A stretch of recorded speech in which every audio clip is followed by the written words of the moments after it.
Depuis le samedi 3 décembre, le musée Lambinet situé à Versailles a rouvert ses portes au public après des travaux durant 3 ans. Alors, Émilie Maisonneuve, vous êtes la conservatrice de ce musée. Qu'avez-vous fait comme travaux? Qu'est-ce qui a été changé? Alors, on a changé entièrement le parcours, c'est-à-dire que l'intégralité des 35 salles et des 3 niveaux ont été repeints, scénographie changée. On a complètement varié en fait le propos, voilà, pour un propos beaucoup plus lisible. Et puis, on a édité un nouveau guide des collections aussi. Et du coup, qu'est-ce qu'on peut découvrir ou redécouvrir comme œuvre? Alors l'œuvre phare, vous parliez tout à l'heure d'un luthier qui a travaillé pour Marie-Antoinette, c'est une harpe qui a été réalisée par le luthier justement de Marie-Antoinette, le luthier principal. Donc en fait c'est une harpe du XVIIIe siècle, des années 1786-87, et qui est en fait une sorte de prototype avec 8 pédales.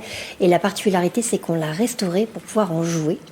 Donc on fera des concerts privilégiés de temps en temps avec cette harpe qui a un son très très particulier et qui vraiment redonne vie à ce XVIIIe siècle qu'on illustre très bien au musée Lambinet. Et il y a également des peintures, des sculptures, c'est très complet finalement. Oui, c'est très complet parce qu'en fait on est un musée de collectionneurs. Donc le principe c'est que des donateurs depuis le 19e siècle en fait ont fait le choix de donner leurs œuvres au musée Lambinet, donner ou léguer. Donc on a un ensemble très varié, en effet en termes de beaux-arts, qui va du XVIe siècle au XIXe siècle pour la partie principale. On a aussi des éléments du XXe siècle, mais un petit peu moins courants. Et donc en fait on présente de manière beaucoup plus organisée avec les peintures XVIIIe, peintures XIXe, les objets d'art qu'on a vraiment remis en valeur. Ça c'était vraiment notre propos principal, c'était de ne plus les montrer comme des faire-valoir, mais vraiment comme des œuvres à part entière et dans une scénographie beaucoup plus théâtrale aussi qu'auparavant. Et donc ce musée, il existe depuis 90 ans. En quoi, en fait, c'est un symbole pour la ville de Versailles, ce musée? On est vraiment, en effet, le musée d'art et d'histoire de la ville de Versailles. Donc pour beaucoup de Français, voilà, ils connaissent le rôle de Versailles durant l'Ancien Régime, mais on a été aussi à des moments importants de l'histoire, la Révolution, les années 1870, une ville majeure en fait dans l'histoire de France. Donc notre propos est de parler de l'histoire de la ville, mêlée à l'histoire de France, et puis de montrer justement la richesse des artistes et artisans qui ont travaillé pour la ville, tout particulièrement pendant l'installation de la cour dans notre ville. Grégory, vous aviez une question? Oui, on imagine qu'il y a peut-être une certaine forme d'impatience pendant ces 3 ans de travaux. C'était important pour peut-être lui donner 90 ans de plus. C'est tout ce qu'on peut lui souhaiter au musée Lambinet, même davantage. On travaille un peu pour l'éternité, parce qu'on est un musée de France. Donc toutes les œuvres en fait, qui sont dans notre inventaire, dans notre fonds, font partie du patrimoine de la nation. Donc c'est notre rôle de les conserver. En effet, 3 ans, c'était long, mais on a eu aussi la période Covid qui finalement a été pour nous une opportunité en fait d'aller beaucoup plus loin dans les travaux. Et puis aujourd'hui, on est très très heureux évidemment de retrouver le public enfin. Nicolas? Comment vous vous articulez aussi avec le château de Versailles? Forcément, on peut imaginer les touristes qui viennent de l'étranger pensent directement à aller au château de Versailles. Comment vous travaillez avec le château de Versailles pour peut-être aussi venir découvrir votre musée à vous et les œuvres que vous avez?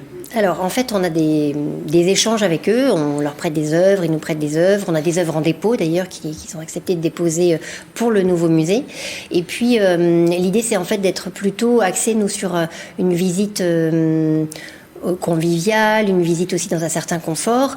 Le château de Versailles, c'est beaucoup une visite de célébration. Il faut absolument avoir vu le château de Versailles.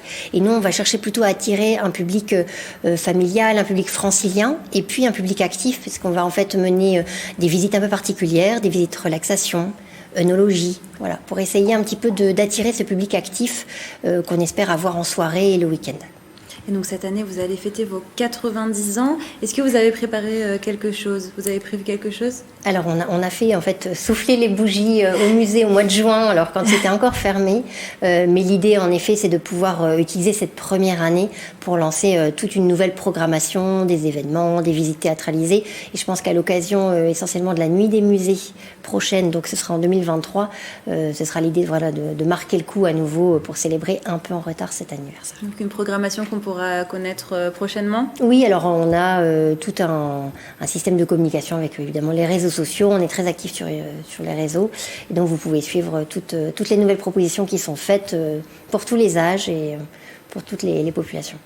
Eh bien, merci beaucoup, Émilie Maisonneuve, d'avoir accepté notre invitation et d'être venue en plateau. Je le rappelle, vous êtes la conservatrice du musée Lambinet situé à Versailles. Et si vous ne savez pas quoi faire ce week-end, vous pouvez découvrir ou redécouvrir ce musée ce week-end peut-être. Et quelque chose me dit que si vous êtes aussi à court d'idées, Gabrielle, vous avez prévu des idées de sortie pour nos téléspectateurs. Oui, tout à fait, Mathilde. Et on commence avec l'événement de ce week-end pour les fans de sport. L'équipe de France affronte l'Angleterre samedi soir pour les quarts de finale de Coupe du Monde. Alors la ville de Poissy propose la diffusion du match sur écran géant au forum Armand Peugeot. À la clé de cette rencontre, une place en demi-finale, vous le savez. Rendez-vous donc à 20h pour le coup d'envoi.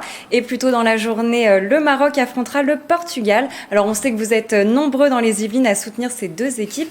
On vous attend en story sur notre compte Instagram et Facebook TV78 pour un petit sondage qu'on vous a préparé pour se connaître l'équipe que vous supportez. Alors à 18h, sachez que 64% de nos abonnés supportaient le Maroc et 36% le Portugal. Je ne sais pas, autour de la table. Les Portugais sont nombreux, la communauté portugaise est nombreuse partout, même dans les Yvelines, donc ils ont intérêt à aller mettre qu'ils supportent le Portugal, il faut égaliser. Et puis en plus, le gagnant de ce match affrontera peut-être l'équipe de France qui se qualifie contre l'Angleterre. Tout à fait.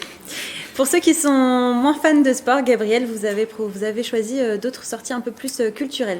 Oui, jusqu'à samedi soir de 20h30 à 22h30, le théâtre Montancier de Versailles propose la pièce Petit Pays. Alors cette pièce, elle est inspirée du roman éponyme de Gaël Faye. Elle retrace l'histoire d'un Burundais dont l'entrée dans l'adolescence est marquée par le début du génocide des Tutsis au Rwanda, pays voisin. On assiste au passage de l'insouciance de l'enfance à la prise de conscience de l'adolescence. Parmi les thématiques qui seront abordées dans cette pièce, on parlera de l'histoire coloniale, le racisme, mais aussi le partage des frontières qui a été imposé au peuple africain. Et on reste dans les sorties culturelles puisque vous nous avez sélectionné une exposition à Clairefontaine. Oui, si vous avez envie de vous réchauffer un peu et de voyager, je vous conseille l'exposition Plein Feu. Elle est dédiée à l'ambiguïté de l'astre solaire. C'est une exposition lumineuse et colorée qui nous interroge sur notre rapport au monde, engageant une réflexion sur nos modes de vie notamment. Alors vous avez jusqu'à dimanche pour en profiter. Ensuite, il y aura une pause et l'exposition reprendra le 7 janvier 2023 et ce jusqu'au 29 janvier.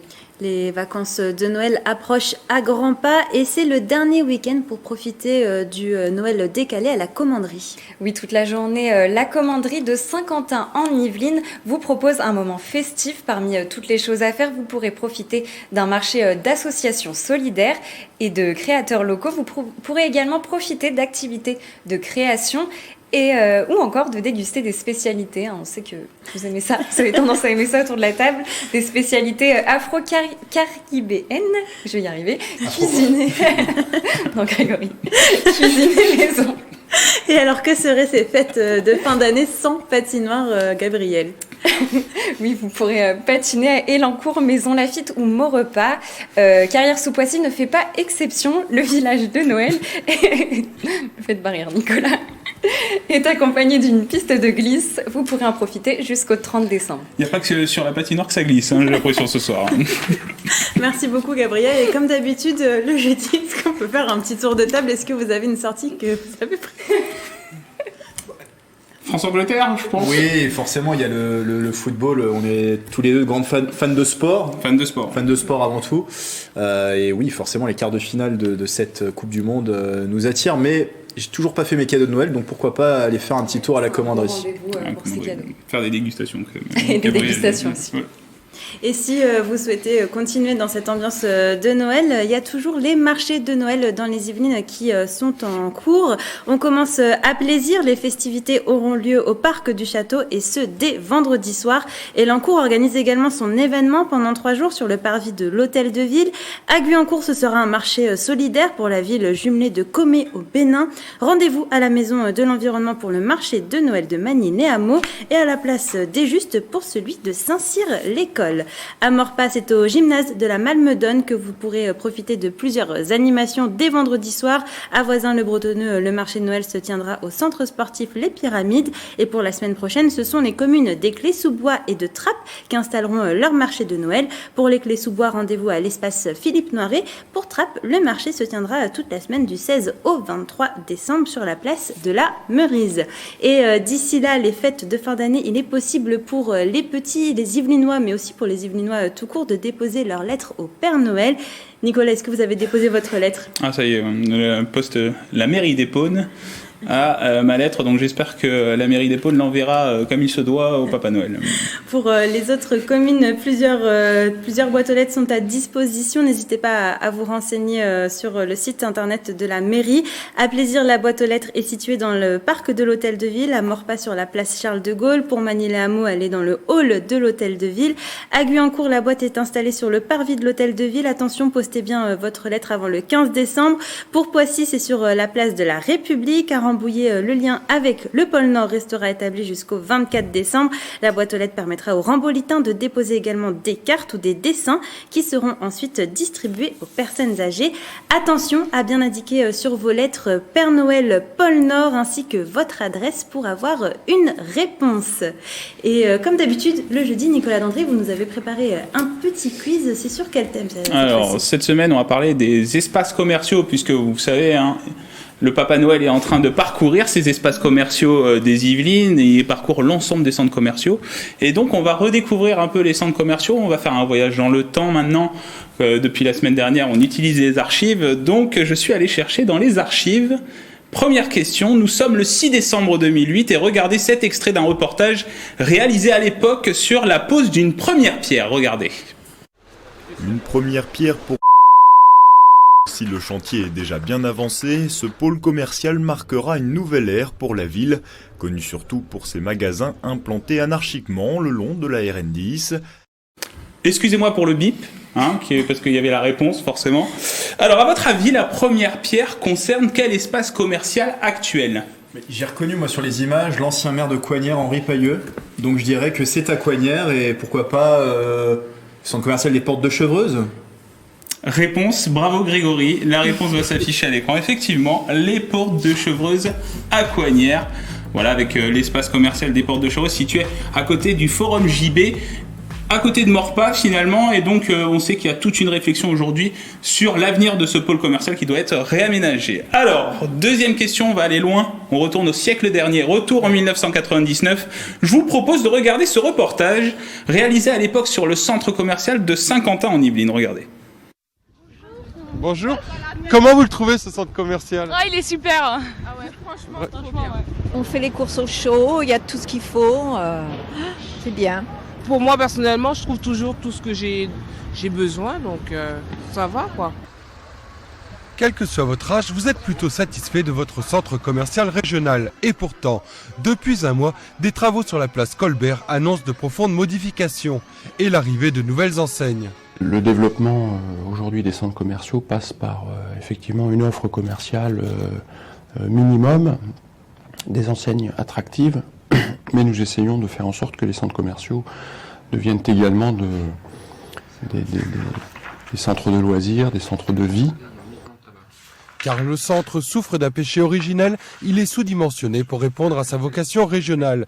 D'où l'idée de l'étendre et d'attirer des enseignes attractives. Le magasin H&M et sa mode chic et pas chère sont de celles-là. Il devrait ouvrir d'ici la fin de l'année, l'escalier d'accès au centre sera supprimé et l'entrée par les escalators améliorée. Ce n'est que la première tranche des travaux. Côté avenue du Centre, l'hypermarché devrait être agrandi en raie de rue d'ici quelques mois. Autre projet derrière le théâtre, une extension dédiée aux loisirs avec un grand complexe cinéma multisalle. Autant de moyens de renforcer l'offre commerciale. Alors, à votre avis, de quel projet parle le journaliste de TV78 de l'époque ? Le projet de la fin ? Le projet de la fin. Je vais laisser mes collègues... J'en ai une idée, mais... Le pavé... non, pas le pavé du canal, mais la médiathèque ? Non. Je dirais... Un projet d'espace de loisirs. SkyWest. Eh oui, Grégory, bravo. C'est SkyWest. Alors, on va voir la réponse s'afficher, et puis on va commenter quand même ces images. On voit que l'avenue du Centre, finalement, il n'y a pas la grande enseigne de grande distribution, il n'y a que le souterrain, il n'y avait pas l'espace à la surface de l'avenue du Centre, tout est vide en fait.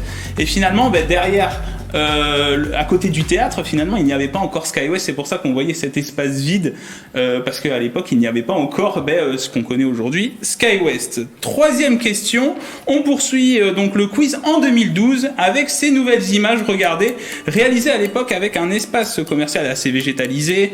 On voit que c'est l'Alpha Park 2, un centre commercial assez étendu. Alors, est-ce que vous pouvez me dire où est situé cet espace commercial ?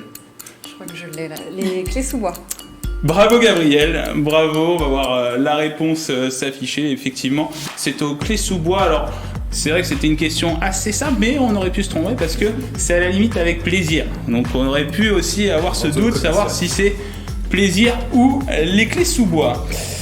On va passer à la quatrième question. Regardez ces images. Nous sommes au début des années 2000. Alors c'est compliqué ou pas, on va voir. Il faut faire attention à l'ensemble des détails.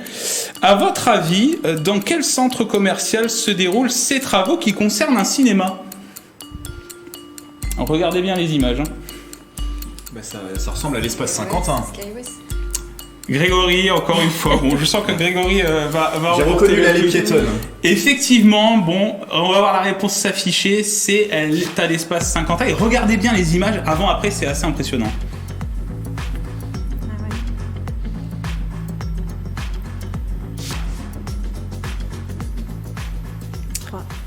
Voilà, concernant ces images, ça fait plaisir quand même de voir ces images du passé, voir comment c'est aujourd'hui, et ça date que du début du siècle actuel, 21e siècle, voilà. Alors, question de rapidité, c'est assez simple. Franchement, le premier qu'il a, là, je vous donne l'autorisation, même si j'ai pas posé la question, vous pouvez y répondre. Regardez ces images, est-ce que vous pouvez me dire dans quel centre commercial on est ? C'est à Paris 2. Paris 2, Mathilde. Bon, il n'y a même pas eu le temps, la question n'a pas eu le temps de s'afficher, voilà. Eh bien, réponse en image. Fallait bien que je marque un point.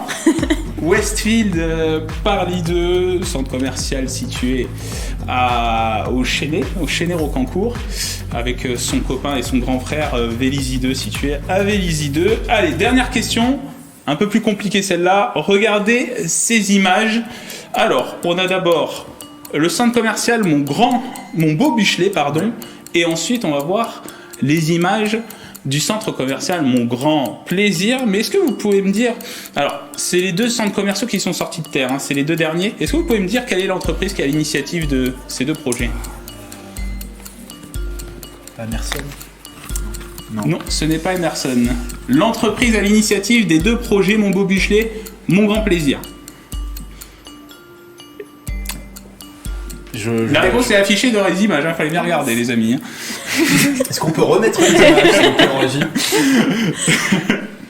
Bon, moi, vous l'avez pas ? J'ai pas mes lunettes, je vois pas.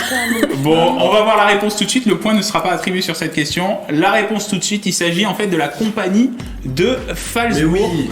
Voilà, donc à l'initiative de ces deux projets, de ces deux derniers centres commerciaux qui sont sortis de terre dans les Yvelines. Voilà.